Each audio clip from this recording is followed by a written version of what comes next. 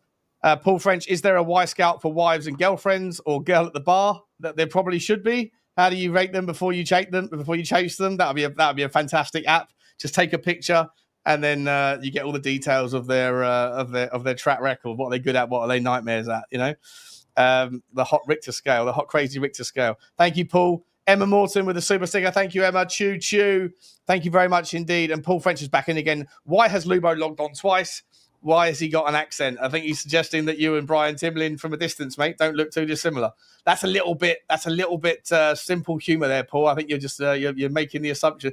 Listen, mate, I'll be there with Lubo in a little while, mate. A couple more years, I think. Maybe not even that. Actually, looking at it tonight, it's all going quick. I'll be with Brian. I'll be with Lubo in the shaving hair stakes. Guys, please do smash the like button, smash the subscribe. And also, please, the pinned comment there, please, if you have a chance, just smash the link to the Spurs 5 and you'll see the link. Oh, Brian's come back in. Brian, we're just about to end off, mate. I'll give you the chance to go through your £150 million net spend. Yeah, I like Moani because he can play up front very good. He's versatile. Why would he be 50 million? Kolo Moani? Yeah. Yeah, about 45, 50 million apparently, something like that. 39.13. 39. There you go. Yeah, 0.13. Right. I like Gibbs. So I like Gibbs-White because he can play in the 8 and he can cover the 10. I do think we need another ball player to cover for if Maddison isn't there. And I'd like Paulinho. And Everyone wants Paulinho, mate. Just don't get it done. yeah, if we got that, like I think. Is that a dog? It's my dog. Yeah, Luna. The dog doesn't want Paulinho. He's going, no, don't want Paulinho. Well, Douglas Luiz, rough. There's cool. Ange Ball's come out with a good shout. Lookman from Atalanta. Oh, Adamola Lookman. Yeah, I've been talking about him all. How can I forget him? He's insane. Lookman is the perfect Good left shout. winger. Good shout there. That's a good shout. Perfect left winger. But apparently he's going I've never seen him. I've never seen him before or after he left England. So when people say, "Oh, he's amazing," I'm kind of like, "Really?" Yeah, he wasn't spectacular for Leicester before he left. Yeah, but he's become a really top draw player with a couple of years in Italy. Yeah. I just look at his stats, and like I say, I think him, Anthony Gordon, and Garnacho. As soon as I said Garnacho, I don't want Garnacho either. I think that any one of those three would be a perfect accompaniment for what we have. But we'll pick that up tomorrow night, guys. I'll be doing live streams. I'm trying to catch up on the lives. I owe you guys all some more live content. But you'll see me first thing tomorrow morning out with Bugsy. Brian, thank you so much for coming on, my man. Really appreciate you. And appreciate everyone for stopping by. Please do, as I was saying, get into the pinned chat there and get the hit the link to the Spurs 5. Even if you don't like me, or you don't like Lubo, or you don't like Sabah, or you don't like Stel, or you don't like Johnny, just do it because it winds up people who are too lazy to create content about Tottenham. So all they want to do is create content about content creators who create content about Tottenham and then moan that the algorithm or that we're all this or we're all that. It's lovely drinking their salty, jealous tears. So smash the subscribe because you appreciate Tottenham content rather than the thoughts of people who don't know about Tottenham yet call themselves a Tottenham content creator. Love you all. See you tomorrow. Like, subscribe, and comment. Bye and as always, bye from Luna. oh, by the way, stay where you are. I'm sending you over to Sabah's. Sabah's on now. You're going to see Sabah. Smash Spurs Talk Show raid, and I'll see you over there in a minute. Cheers, guys. Bye.